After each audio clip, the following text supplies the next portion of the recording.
పరలోకబంధన పరమ తండ్రి, పాపుల రక్షక, పాపుల పాలడి దైవమా, మహోన్నతుల మహోపకారి, దేవాది దేవ, రాజాది రాజా, యేసయ్య తండ్రి, మీకే స్తుతి స్తుతి స్తుతి స్తుతి స్తుతి స్తుతి స్తుతి స్తుతి స్తోత్రములు తండ్రి. నేను పాపులను రక్షించటకు తండ్రి, ఆ మోయలేన్సులను మీరు మోసి ఆ సులువు మనపై రక్తము జాలలుగా కార్చి నేను పాపులను రక్షించారు కదా ప్రభా. మీకే స్తుతి స్తుతి స్తుతి స్తోత్రములు తండ్రి. వేలాది వందనాలు ప్రభా. ఇప్పుడు తండ్రి మీ యొక్క సేవకురాలు ఆలిస్పును స్వామి గారు తండ్రి సువార్తను ప్రకటించబోతున్నారు ప్రభా. నేను ఆమెకు లోతైన మర్మాలు తెలియజేసి కంఠస్వరాన్నిచ్చి చక్కగా నేను సువార్తను ప్రకటించినట్లు ఆమెను ఆశీర్వదించండి ప్రభా. నేను చూసిన వారందరూ నేను స్వస్థపడినట్లు వాళ్ళ కష్టాలు బాధలు తీర్చి వాళ్ళు ఆశ్రయించండి ప్రభా. మీకే స్తుతి స్తుతి స్తోత్రము తండ్రి. ఇప్పటి వరకు మీరు పాపులందరినీ రక్షించిన కొరకు వేలాది వందనాలు ప్రభా. మీకే స్తుతి స్తుతి స్తుతి స్తోత్రాలు చెల్లించుకుని రానయ్యన్న యేసయ్య నామములో ప్రార్థిస్తున్నాము తండ్రి, ఆమేన్. ఫాస్టింగ్ ప్రేయర్ ఫెలోషిప్ తరపున దేవునికి స్తోత్రం. మీకందరికీ వందనాలు. వాక్యానికి ముందు సహోదరి గురించి 2 మాటలు. సహోదరి దేవుని నమ్మక ముందు విగ్రహారాధన చేస్తూ దేవునికి దూరంగా ఉన్నప్పుడు దేవుడు ఆమెను ఏర్పరచుకొని మహిమగల సువార్త ప్రకటించమని దేవుడు చెప్పగా ఆమె ఆ విధముగా సువార్త ప్రకటిస్తూ వచ్చును. పరిశుద్ధాత్మ చేత నింపబడిన ఆ సహోదరి ఎన్నో కృపా వరాలతో స్వస్థత వరము, వాక్య పరిచర్య వరము, దేవుని పట్టిన వారికి ప్రార్థన చేసినప్పుడు వారికి విడుదల, క్యాన్సర్ గడ్డలు, గర్భసంచి వ్యాధులతో బాధపడుతున్న వారికి ప్రార్థన చేసినప్పుడు వారికి స్వస్థత కలిగను. అలాగే పల్లెల్లోనూ తిరిగి సువార్త ప్రకటించారు, వీధి వీధుల్లో పత్రికలు పంచారు, వీధి సేవ చేశారు, జైలు పిల్లలకు వెళ్ళి సువార్త ప్రకటించారు. ఈ విధంగా డ్రామాల ద్వారా, సండే స్కూల్ పిల్లల ద్వారా దేవుని సువార్తను ప్రకటిస్తూ ఉన్నారు. దేవుని కొరకు చక్కగా వాడబడుతున్నారు. మాంత్రికులు, చేతబళ్ళు చేసిన వాళ్ళు ఈ విధంగా వారి కొరకు ప్రార్థన చేసినప్పుడు వారికి కూడా విడుదల కలిగింది. దేవుని శక్తి ద్వారా ఆమె సువార్త ప్రకటిస్తుండగా ఈ విధంగా ఎన్నో అద్భుతాలు, స్వస్థతలు దేవుడు ఆమె చేత చేయిస్తూ సువార్త సేవ చేయించుకుంటున్నారు. అన్యుల మధ్య పరిచర్య చేసినప్పుడు అన్యులందరూ దేవుని దగ్గరకు వచ్చి ప్రభుని నమ్ముకుంటున్నారు. తెలుగు తెలియని ఒక సహోదరి దేవుని స్వరము విన్నప్పటి నుంచి తెలుగు భాష నేర్చుకుని తెలుగుతో మాట్లాడుతూ మినిస్ట్రీ చేస్తూ దేవుని కొరకు ఎంతో నమ్మకంగా సేవ చేస్తున్నారు. ఇప్పుడు దేవుని వాక్యం అందిస్తారు, విని దేవుని మహిమ. దానికి తగిన దేవుని ఆధారం స్త్రీలకు ఉండాలి కదా, అందుకని ఈ సబ్జెక్ట్ తీసుకున్నాను. నాకు ప్రేరేపణ వచ్చింది. పరలోకమందున తండ్రి కూడా మనల్ని ఆశీర్వదించి ఆదరిస్తాడు. సరే, ఈ ఎపిసోడ్కు సహాయపడిన ప్రియులు ఉన్నారు. మరి కొంతమంది ఎందుకు పేర్ల వల్ల టైం అయిపోతుంది, వాక్యమే చెప్పండి మీరు అని చెప్తా ఉన్నారు. సరే, అందుకని ఊరికి పేర్లు చెప్పేసి అందరు కుటుంబం కొరకు అదనాలు చెప్పేస్తాను. సరళాబాయి గారు, పీటర్ పాస్టర్ గారు, వాళ్ళ కుటుంబం 3 పిల్లలు, వాళ్ళ కుటుంబం అంతటికి దేవుని దీవెనలు, నాకు నిండు హృదయ వందనాలు చెల్లించుకుంటున్నాను. అలాగే లావణ్య, మాణిక్యరావు బ్రదరు, వాళ్ళ కుటుంబాలు నా వందనాలు. మరి అదేవిధంగా అరుణ ప్రభాకర్ గారు, వాళ్ళ ఫ్యామిలీ, వాళ్ళ కుటుంబం, వాళ్ళు కూడా నా వందనంలో. కణ్మణి సహోదరి, మరి చూస్తే భానుమతి, వాళ్ళ భర్త, పిల్లలు 3, వాళ్ళ కుటుంబానికి కూడా నా వందనాలు. సుచిత్ర రీగల్ గారు, సుజీ, సంధ్య, వాళ్ళ కుటుంబం, డేవిడ్ బ్రదర్, వాళ్ళ కుటుంబం కూడా నిండు వందనాలు చెల్లించుకుంటున్నాను. వాక్యానికి వెళ్దాము. యెషయా గ్రంథము 66వ అధ్యాయము 13వ వచనం. ఒకని తల్లి వానిని ఆదరించినట్లు నేను మిమ్మల్ని ఆదరించేదను, యెరూషలేములోనే మీరు ఆదరింపబడెదరు. ప్రార్థన చేసుకున్నాం. జీవగల దేవా, ప్రేమగల తండ్రి, నమ్మకమైన ప్రభువా, గొప్ప దేవా, కరుణా సంపూర్ణుడా, నీకు వందనాలు, స్తుతులు, స్తోత్రాలు. తండ్రి, చదివిన వాక్యాన్ని వివరించే యోగ్యత నాకు లేదు. మీరే వచ్చి మాట్లాడండి. నువ్వు గొప్ప దేవుడివి, అద్భుతకరుడివి, పరిశుద్ధాత్మ తండ్రి, మీరు వచ్చి మాట్లాడి మీ నామానికి మహిమ తెచ్చుకోమని, విని వారికి మేలు కలిగినట్లు ప్రభా, పాన్సదేశ కుటుంబానికి కూడా దీవెనకరంగా ఉన్నట్లు సహాయం చేయమని, మీ నామానికే మహిమ, ఘనత, ప్రభావాలు పొందుకోమని, మా రక్షకుడని యేసుక్రీస్తు ఘనమైన నామంలో, శక్తిగల నామంలో స్తుతిస్తూ సహాయం కోరి అతి వినయంతో వేడుకుంటున్నాం పరలోకమందున మా తండ్రి, ఆమేన్. ప్రియులారా, చదువుకున్న వాక్య భాగంలో ఒకని తల్లి వానిని ఆదరించినట్లు నేను మిమ్మల్ని ఆదరించేదను. దేవుడు ఎంత గొప్పోడు కదా. మరి తల్లి మరచినా నేను నిన్ను మరువను అని యెషయా 49 అధ్యాయం 15వ వచనంలో రాయబడింది. మరి దేవుడు తల్లిని ఎందుకు ప్రత్యేకంగా మరి ఎన్నుకున్నాడంటే, నిజంగా తల్లి యొక్క గర్భ వేదన, ప్రసవం వేదన కదా, మరి తల్లికున్న ప్రేమ పాలిచ్చి పెంచుతుంది కదా, ఆ అభిమాన ప్రేమ ఎక్కువగా ఉంటుంది. తండ్రి కంటే తల్లికి ఎక్కువ ఉంటుంది. తండ్రి కూడా లేదని చెప్పడం లేదు, కానీ దేవుని యొక్క ఉద్దేశం తల్లి మరచినా నేను నిన్ను మరువను అంటే తల్లికి ఎక్కువ ప్రేమ ఉంది పిల్లల మీద అని దేవుడు తెలియపరుస్తున్నాడు. అందుకే ఒకని తల్లి వానిని ఆదరించినట్లు నేను మిమ్మల్ని ఆదరించేదను. తల్లి బాగలేకపోయినా ఏం చేస్తుంది, పక్కనే ఉండాలా అని ఏడిస్తే బిడ్డకు పక్కనే ఉండాలని కోరుకుంటుంది కదా. మరి అంతేకాదు, తల్లి యొక్క ప్రేమ ఏమంటే, నా పిల్లలు గొప్పవాళ్ళు కావాలి, మంచిగా ఉండాలి, చాలా మరి దేవుడు ఎక్కువగా ప్రేమిస్తే తల్లి ప్రేమ ఎక్కువగా అనుకుంటే మన అలాగ పోల్చాడు తల్లితో. కానీ తల్లి యొక్క అభిమానం ప్రేమ, బిడ్డ ఏడ్చినా కూడా మరి చాలా ఏడుస్తుంది. బిడ్డలకి ఏదైనా కలిగినా కూడా భారంతో వేదన పడుతుంది. అందుకని మరి దేవుడు తండ్రిని సన్మానించండి అన్నాడు. వాళ్ళు దీర్ఘాయుషవంతులుగా ఉంటారని పిల్లలకు చెప్పాడు. మరి అదే తల్లిదండ్రులు పిల్లలను కూడా ఏం చేయకూడదంట, దుఃఖపరచకుండా చూసుకోవాలి అని కూడా చెప్పాడు. అందుకే ఇక్కడ ఏమి, ఒకరి తల్లి వారిని ఆదరించినట్లు నేను మిమ్మల్ని ఆదరించేదను, యెరూషలేములోనే మీరు ఆదరింపబడేదరు అని ఉంది. యెరూషలేములోనే ఆదరింపబడతాము అంటే, యెరూషలేము అనగా సంఘంలోనే ఆదరణ, తల్లికి ఉన్న ఆదరణ, తల్లికి ఉన్న ప్రేమ సంఘములో దొరుకుతుంది. వాక్యములో, దేవుని యొక్క వాక్యములోనే ఆదరింపబడతాము అని చక్కగా చెప్తున్నాడు. అందుకే యెషయా గ్రంథము 40లో ఏం రాయబడిందంటే, దేవుడు చక్కగా తెలియపరిచాడు. 40 అధ్యాయము 1-2 వచనాలు, నా జనులను ఓదార్చుడి యెరూషలేముతోనే ప్రేమగా మాట్లాడుడి. అంటే యెరూషలేముతోనే అంటే సంఘంతో ప్రేమగా మాట్లాడుడి. ఆమె యుద్ధ కాలము సమాప్తమాయను, ఆమె దోష రుణము తీర్చబడెను. వారి దోషాలన్నీ కూడా ఏమైంది, తీర్చబడింది. చూసారా ప్రియులారా, తీర్చబడెను. యెహోవా చేతి వలన ఆమె తన సమస్త పాపముల నిమిత్తము 2 పొందెను అను సమాచారము ఆమెకు ప్రకటించుడి. అంటే దేవుడు ఎంత శుభవార్త ఇక్కడ పెట్టాడు కదా సంఘానికి, వధువుకి. ఆ దోషమంతా సమాప్తం అయిపోయింది, దోష రుణము తీర్చబడింది. ఇప్పుడు ఏం చెప్పాడంటే, యెహోవా చేతిలో, దేవుని చేతిలోనే, ఎందుకంటే గాయం పొందారు కదా సిలువలో, కనుక చేతి వలన ఆమె తన సమస్త పాపముల నిమిత్తం 2 పొందెను అని ఆ సమాచారం చెప్పండి.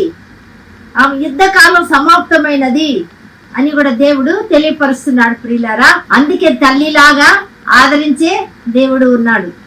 ఒకవేళ తల్లి చూడలేదేమో, ఏమి ఇలాగా తల్లి ప్రేమ గురించి వర్ణిస్తుందంటే, ఒకవేళ నీ పిల్లలు చేసే శ్రేష్ఠులకు తల్లి చూడకపోవచ్చు. మరి చిన్నప్పుడు ఎంత ప్రేమగా పెంచితే పెద్ద అయితే తల్లిని చూడరు కదా. చాలా మంది చూస్తా ఉన్నా, నేను అప్పుడప్పుడు వృద్ధాప్య ఆశ్రయం కూడా వెళ్తూ ఉంటాను. అక్కడ నిజంగానే ఎంత భయంకరం అంటే, తల్లిని ఉన్నప్పుడే, పిల్లలు ఉన్నప్పుడే సరిగ్గా చూడలేకవా ఆ తల్లులు వచ్చి చేరి ఉంటారు. అలాంటి అనాథాశ్రమాలు ప్రియులారా. అని అదే విధంగా పిల్లల్ని వదిలి ఉంటే, పిల్లలు వదిలే వాళ్ళు కూడా ఉన్నారు, లేదని చెప్పటం లేదు.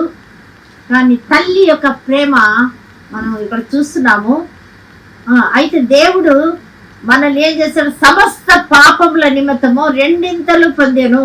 ఆ సమాచారం చెప్పండి, సంఘానికి చెప్పండి, స్త్రీలకు చెప్పండి అని దేవుడు ఇక్కడ మనకు తెలియపరుస్తున్నాడు. ఇంకా 41:10 చూస్తే, నేను చెప్పి ఉన్నాను, నీకు తోడై ఉన్నాను, భయపడకము, నేను నేను దేవుడై ఉన్నాను. అంటే నీకు దేవుడే తల్లిలాగా ఆదరిస్తానన్నాడు. తల్లి స్థానంలో దేవుడే మనకు.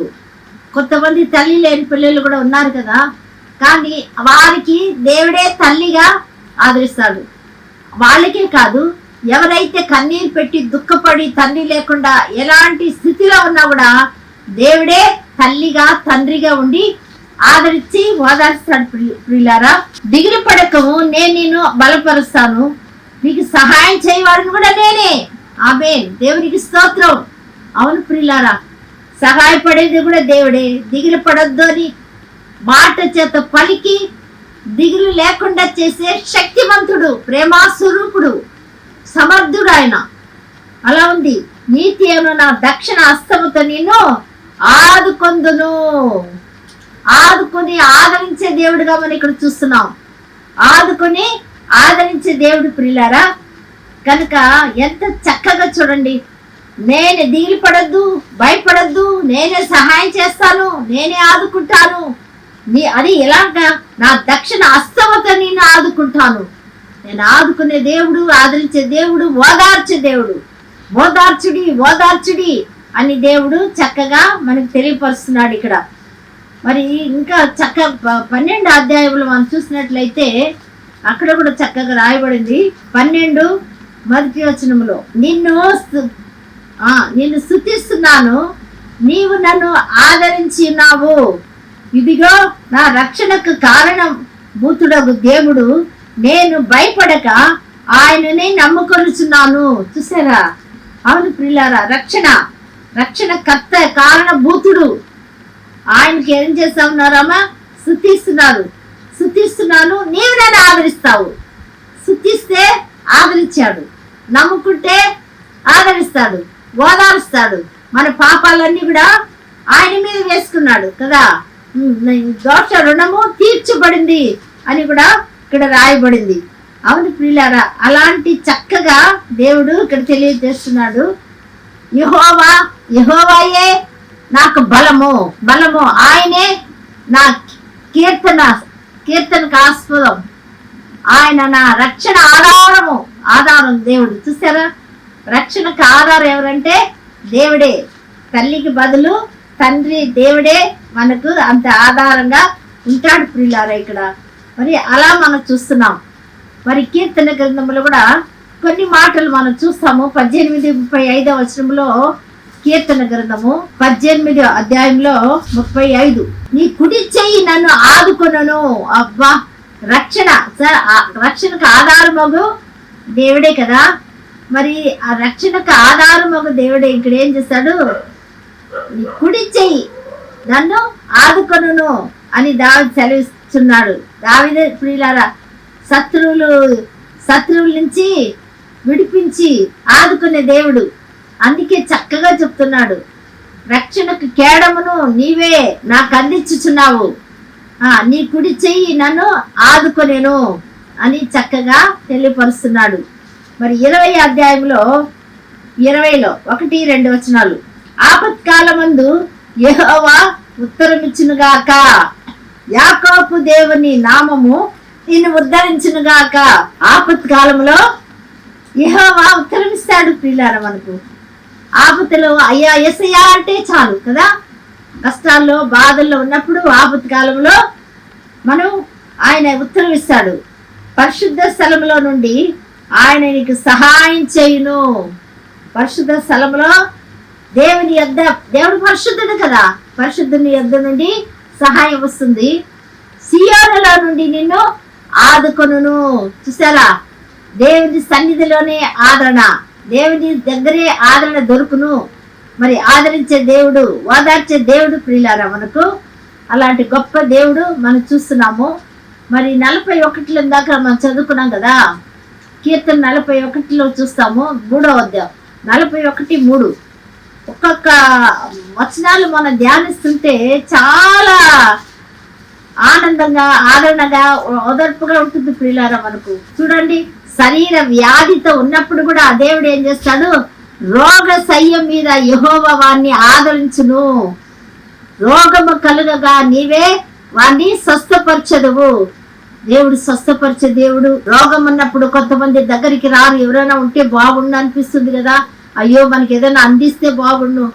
రోగం వచ్చినప్పుడు ఎవరు సరిగ్గా కొంతమంది పట్టించుకోరు, ఏంది ఇది అని సణుక్కుంటారు, గొణుక్కుంటారు ప్రియులారా. అయితే ఇక్కడ మనం చూస్తే రోగ మీద ఉంటే కూడా యెహోవా ఆదరించెను అని రాయబడింది 41 కీర్తనలో 3వ వచనంలో. కనుక ఆయన రోగం వచ్చినా కూడా మనకేం చేస్తాడు? ఆదుకునే దేవుడు ఉన్నాడు. రోగంతో ఉన్నారా, వేదనతో ఉన్నారా, పడకలు ఉన్నారా, ఎవరు చూడలేక ఉన్నారా, ఎవరు సహాయం లేకుండా ఉన్నారా ప్రియులారా, కానీ ఆయన ఆదరించే దేవుడుగా మనం చూస్తున్నాం. మరి 48వ అధ్యాయంలో కూడా 10వ వచనంలో ఒక మాట ఉంది, దేవా నీ నామం ఎంతో గొప్పదో, నీ కీర్తియు బూది గంతముల వరకు అంత గొప్పది, నీ కుడి చేయి నీతితో నిండి ఉన్నది. చూసారా, దేవుడు కుడి చేతి నీతితో నిండి ఉంది. కనుక నీతి మంతుడి యొక్క హస్తము నీతిగా చెప్పినట్టే చేస్తాడు, మాట తప్పడు ప్రియులారా. కనుక ఏ స్థితిలో ఉన్నా, ఒంటరిగా ఉన్నా, ఆపదలో ఉన్నా, బాధల్లో ఉన్నా, రోగంతో ఉన్నా, దేవుడు ఆదుకునే దేవుడు, నీ కన్నీరు తుడిచే దేవుడు, కన్నీరు నాట్యంగా మార్చే దేవుడు ప్రియులారా. కనుక దేవాది దేవుడు మనల్ని తప్పకుండా, ఆయన గొప్ప దేవుడు. అవును, బూది గంతముల వరకు అంత గొప్ప దేవుడుగా మనం ఇక్కడ చూస్తున్నాం. అందుకే కుడి చేతితో నీతితో నిండి ఉన్నది. మరి అంత గొప్ప దేవుడు 119లో కూడా ఒక వాక్యం ఉంది, రాయబడింది 76వ వచనం, నీ సేవకునికి నీవిచ్చిన మాట చొప్పున నీ కృప నన్ను ఆదరించునుగాక. కృప, దేవుని కృప ఆదరిస్తుంది. దేవుని కృప లేకపోతే ఈరోజు సజీవులుగా మనం ఉండలేము కదా. కనుక ఆయన కృప ఆదరిస్తుంది. ఎందుకు మనల్ని ఈ లోకములో ఆదరించి బలపరిచి ఓదార్చి నడిపిస్తూ ఉన్నాడు ప్రియులారా. మరి అలా చూస్తుంటే మనము నిజంగానే ఎందుకొరకు అని మనం చూస్తే యెషయా 35వ అధ్యాయంలో 9వ వచనంలో మంచి మాటలు ఉన్నాయి. అక్కడ సింహం ఉండదు, క్రూర జంతువులు దానికి ఎక్కవు, అవి అక్కడ కనపడవు, విమోచింపబడిన వారే అక్కడ నడుచెదరు. దోషము నుండి, పాపము నుండి యేసు శిలువ రక్తముతో చేత విమోచింపబడిన వారు మనము. అందుకే యాకోబు భయపడకు, నేను విమోచించున్నాను, నీవు నా సొత్తు అని యెషయా 41వ అధ్యాయం 1వ వచనంలో చెప్పి ఉన్నాడు. కనుక ప్రియులారా, యెహోవా విమోచించిన వారు పాటలు పాడుచు తిరిగి సియోనుకు వచ్చేదరు. ఆమేన్. యెరూషలేములో లోకం భూమి మీద ఉండి సియోనుకు వచ్చేదరు. ఇందుకే ఆయన ఆదరిస్తూ ఉంటాడు నా పిల్లల్ని. వారి తలల మీద నిత్య ఆనందం ఉండును. హల్లెలూయా, స్తోత్రం. నిత్య ఆనందం ఉండును. వారు ఆనందం సంతోషములు గల వారై వచ్చేదరు. దుఃఖమును నిట్టూర్పును ఎగిరిపోవును. ఇది ప్రియులారా, దీని కొరకే మన నిత్య రాజ్యంలో చేరుటికే, నిత్య ఆనందం పొందుటికే, నిత్య సంతోషంగా దేవుని స్తుతించుటికే దేవుడు ఈ భూమి మీద వచ్చే శ్రమలకు, వేదనకు, బాధలకు, రోగానికి దేవుడు ఆదరిస్తూ ఉన్నారు. అందుకే ప్రియులారా, ఆదరిస్తున్నది. మరి ఆయన ఆదుకోకపోతే, లాలించకపోతే, తల్లిలాగా కనిపాప వల్ల చూడకపోతే తప్పకుండా మనం ఈ యొక్క నిత్య ఆనందం పొందలేము, నిత్య రాజ్యం చేరలేము, నిత్య సంతోషం పొందలేము. మధ్యలోనే అరణ్యములు ఇశ్రాయేలు జనాలు ఎలా రాలిపోయినారో అలాగ రాలిపోతూ ఉంటాము, నశించిపోతుంటాము. ఇది ఈ లోకం ఒక దుష్టుని చేతిలో ఉంది. ఇది ఒక అరణ్యమే. కనుక చాలా మంది కనులు ఇంకా తెరవలేదు. మన కనులు దేవుడు మనోనేతలు తెరిచి ఉన్నాడు ఆయన రక్తం ద్వారా. కనుక ప్రియులారా, మనం ఆనందిస్తున్నాం.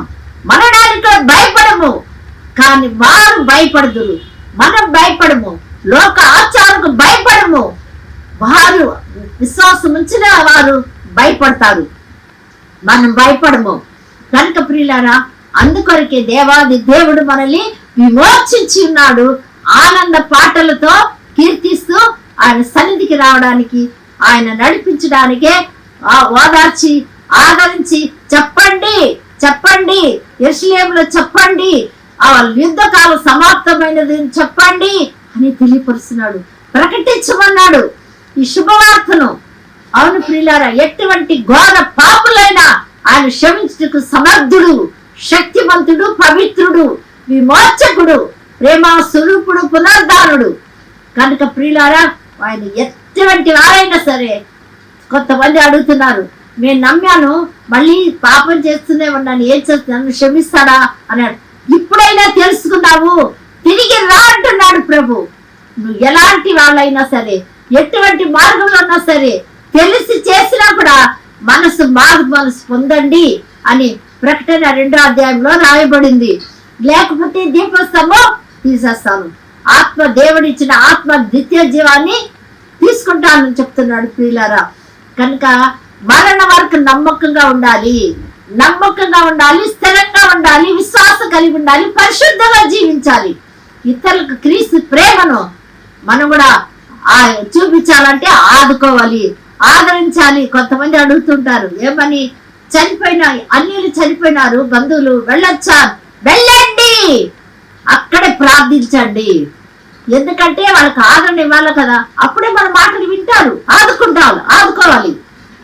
అవును ప్రియులారా, నేను పోను, నేను చెయ్యను అని చాలా మంది అంటూ ఉంటారు, నేను తినను అని. అక్కడ ఉన్న ఆహారం పెట్టేది మనకివ్వరు కదా, దాయాదులు వాళ్ళంతా పంచుకుంటారు. మనకు అప్పుడు వండినవి లేదు, కేటరింగ్ వచ్చినవి అలా పెడతారు. అది మనం ప్రార్థన చేయాలా, పరిశుద్ధపరచు ప్రభువా అని చెప్పి వాళ్ళతో కలిసి సహవాసంగా మనం ఉండాలి. కానీ వాళ్ళ మాటలకు మనం లోపడకూడదు, దుష్టుల ఆలోచన చొప్పున నడవద్దు అంటాడు దేవుడు. అవును ప్రియులారా, అలాగ ఉంటేనే మన దేవుడు వాక్యాన్ని ధ్యానిస్తూ ఉండాలి. దేవుని వాక్యంతో ఉంటే దేవుడు మనల్ని ఆదరిస్తాడు, అపాయముల నుంచి విడిపిస్తాడు, తప్పిస్తాడు. మరి ఒకవేళ ఇలాగ వీళ్ళతో కలిస్తే కూడా అక్కడ ఏమైనా మోసం చేసే వాళ్ళంటే కూడా తప్పించే దేవుడు, కాపాడే దేవుడు మనకున్నాడు. కనుక ప్రియులారా, ఆదరించి తల్లిలాగా ఆదరించే దేవుడు మనకున్నాడు, తండ్రిలాగా ఆదుకునే దేవుడు ఉన్నాడు.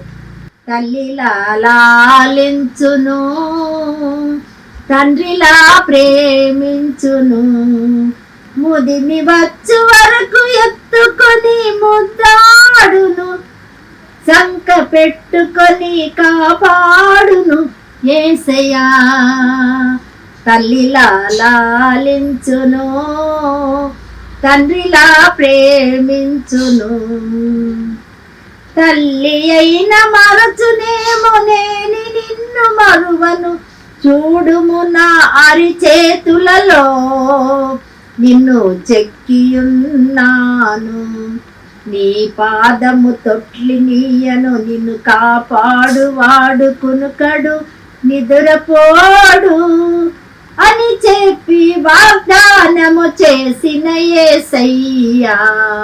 తల్లిలా లాలించును, తండ్రిలా ప్రేమించును. మన ప్రభువారు తల్లిలాగా లాలిస్తాడు, తండ్రిలాగా ప్రేమించే యేసు ప్రభు. అలాంటి దేవుడు మనకున్నాడు. కనుక ప్రియులారా, దేనికి చింతపడకండి, వేదన పడకండి, బాధపడకండి, ఎవరు లేదనకండి. ఆయన తోడుగా ఉండే దేవుడు, ఎత్తుకునే దేవుడు, మోసుకునే దేవుడు. అవును ప్రియులారా, ఎత్తుకుంటాడు, సంకల పెట్టుకుంటాడు, ఆయన రెక్కల్లో దాచుకుంటాడు మనల్ని. కనుక దేవాది దేవుడు నిత్యము ఆదుకొని ఆదరించి ఓదార్చి బలపరిచే దేవుడు మనకున్నాడు. కనుక యెషయా గ్రంథము 51:12 అదే ఉంది, నేనే నిన్ను ఓదార్చి వాడను, నరుమాత్రులు నరులకి ఎందుకు భయపడతారంటాడు. నరుమాత్రులు నరులకి ఎందుకు భయపడతారు, నేనే మిమ్మల్ని ఓదార్చిన వాడిని. కనుక ఓదార్చే దేవుడు ఉన్నాడు, ఆదుకునే దేవుడు ఉన్నాడు, ఆదరించే దేవుడు ఉన్నాడు. అలాంటి గొప్ప దేవుడు, సర్వశక్తివంతుడు, సర్వాధికారం కలిగిన దేవుడు మనకు తోడై ఉన్నాడు. భూమి ఆకాశం సృష్టించిన దేవుడు త్వరలో రానై ఉన్నాడు. ఆయన రాకడ కొరకు ఎదురు చూసి సిద్ధపడతాం.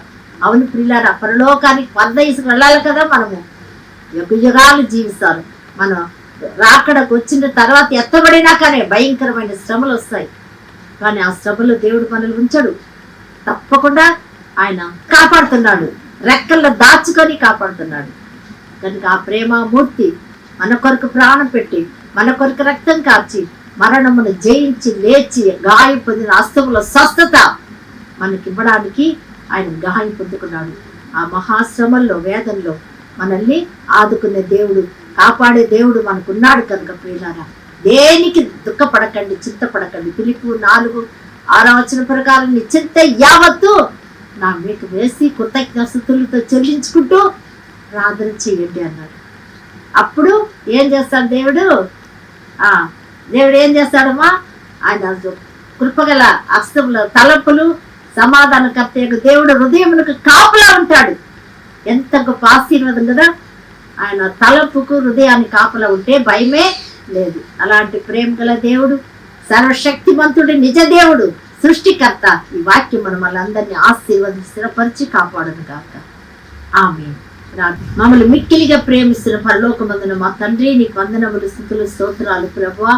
కరుణా సంపూర్ణుడా నీకు స్తోత్రం, దయా దాక్షిణ పూర్ణుడా స్తోత్రం, జాలిగల దేవా, దయగల దేవా నీకు వందనాలయ్యా. తోడై ఉన్న దేవా నీకు స్తోత్రం, ఆదుకొని ఆదరించి ఓదార్చే దేవుడు అయ్యా నీకు స్తోత్రం. మా కన్నీళ్లు తుడిచే దేవుడు అయ్యా నీకు వందనాలు చెల్లించుకుంటున్నాను. పరమను మహిమను సింహాసనాన్ని విడిచిపెట్టి మానవులు రక్షించుటకు మానవుడిగా దిగి వచ్చిన దేవా, కల్వారు సిలువకు మరణానికి దిగి వచ్చావు, బలి చేసుకోవడానికి, మమ్మల్ని జీవింపచేయడానికి, బ్రతికించడానికి వచ్చావు నాయన. నీకు వందనాలు, స్తోత్రములు. దయగల ప్రభా, స్పాన్సర్ చేసిన కుటుంబాన్ని ఆశీర్వదించి దీవించండి, వాళ్ళ కొరతలన్నీ నింపండి, వాళ్ళ అవసర అక్కర్లన్నీ తీర్చండి ప్రభా. నీకు స్తుతి స్తోత్రములు నాయనా తండ్రి. ప్రభా ఇదిగో వింటున్న వాళ్ళు నాయన పౌలు ద్వారా ప్రభా తండ్రి అడిగి ప్రార్థన చేసుకున్న వాళ్ళు ప్రతి కుటుంబాన్ని దీవించి ఆశీర్వదించండి, రక్షణలో నడిపించండి. రక్షణ లేని వారికి రక్షణ, ఆ పరలోక రాజ్యం నిత్య రాజ్యంలో వెళ్ళాల ప్రభా. ఆత్మకు చావలేదు కనుక నాయన ఇదిగో నిత్యము జీవించాలంటే మీ ప్రభ నీ నామం శ్రేష్టమైన క్రీస్తు నామంలోనే రక్షణ కనుక పొంది విశ్వాసం ఉంచి బిడ్డలందరి నరకాన్ని తప్పించుకోవడానికి సహాయం చేయమని దేవా తండ్రి. అదే విధంగా నా ప్రియ ప్రభా నాయన చదువుకుంటున్న బిడ్డలు ఉన్నారు, ఎగ్జామ్ రాస్తున్నారు, జ్ఞాపక శక్తి ఇవ్వండి ప్రభా. న్యాయంగా ప్రభా చక్కగా రాసే వాళ్ళకు ప్రభా న్యాయం చేయండి దేవా తల్లి. బిడ్డలకు ప్రభా నీ కాపుదల భద్రత ఉంచండి, అందరూ ఫస్ట్ రేట్ లో పాస్ కావాలి, సహాయం చేయండి నాయన. చదువు పూర్తయిన వాళ్ళకి ఉద్యోగాలు దయచేయండి. కరుణామయడానికి వందనాలు నాయన, వందనాలయ్యా నాయన తండ్రి. మరి అలాగే యవ్వన పిల్లలు టీవీలో ప్రభా సెల్లుల ద్వారా నశించిపోకుండా కాపాడండి ప్రభా, వాళ్ళకి విడుదల చేయండి నాయన. వివాహం కాని వాళ్ళకు వివాహం జరిగించండి, ఉద్యోగాలకు ఉద్యోగాలు దయచేయండి. పరిశుద్ధ ప్రభా నీకు వందనాలయ్యా, స్తోత్రం తండ్రి.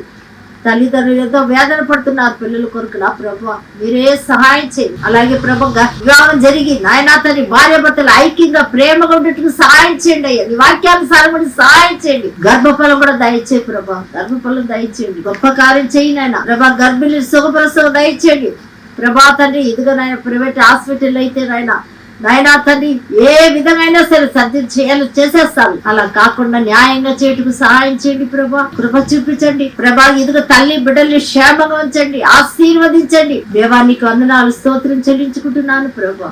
అవును ప్రభా తండ్రి. ప్రశాంతి బాబుకు పాపకు కూడా ప్రభా మీరు ఆశీర్వదించండి. కరుణగల దేవా, నమ్మదగిన దేవా, ఇంకా తండ్రి సుఖప్రసవం కొరకు ప్రభా బిడ్డలకు ప్రభా మీరే సహాయం చేయండి, అద్భుతం చేయండినా. నీకు సత్య కూడా ప్రభా మీరే సహాయం చేయండి, అద్భుతం చేయండి. ప్రేమగల ప్రభా, దయగల ప్రభా, గర్భఫలం కావాలా ప్రభా సహాయం చేయండి. కోర్టు సమస్యలు న్యాయం చేయండి ప్రభా. న్యాయాధిపతి నువ్వు ఒక్కడవే కనుక సహాయం చేయండి. కరుణామూర్తి నీకు వందనాలు, స్తోత్రం. జీవగల ప్రభా, లోన్లు ప్రభా తీసుకొని వాళ్ళకి లోన్ తీరిపోవాలి నాయన. ఇచ్చిన అన్ని రావాలి ప్రభా, త్వరగా రావాలి ప్రభా. అన్ని ఇచ్చుటకు సహాయం చేయండి.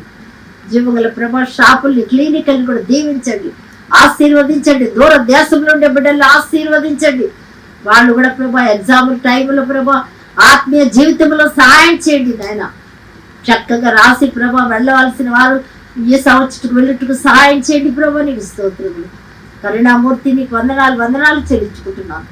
దయగల ప్రభా మీరేనైనా అడిగినవి అడగమర్చిన ఈ ప్రతి జీవులు మాకు దయచేయమని, అద్భుత కార్యాలు జరిగించి ప్రభా ఎండలు తగ్గించమని, మీ నామానికి మహిమ ఘనత ప్రభావాలు పొందుకోమని, విత్తిన వాక్యం నీరు కట్టి ఫలింప చేయమని మా రక్షకుడని యేసుక్రీస్తు ఘనమైన శక్తిగల నామంలో స్తుతిస్తూ ప్రార్థిస్తూ గణపరుస్తూ వినయంతో అడిగి వేడుకుంటున్నాం పరలోకమందున మా తండ్రి. ఆమేన్, ఆమేన్. మీ అందరికీ నా వందనములు.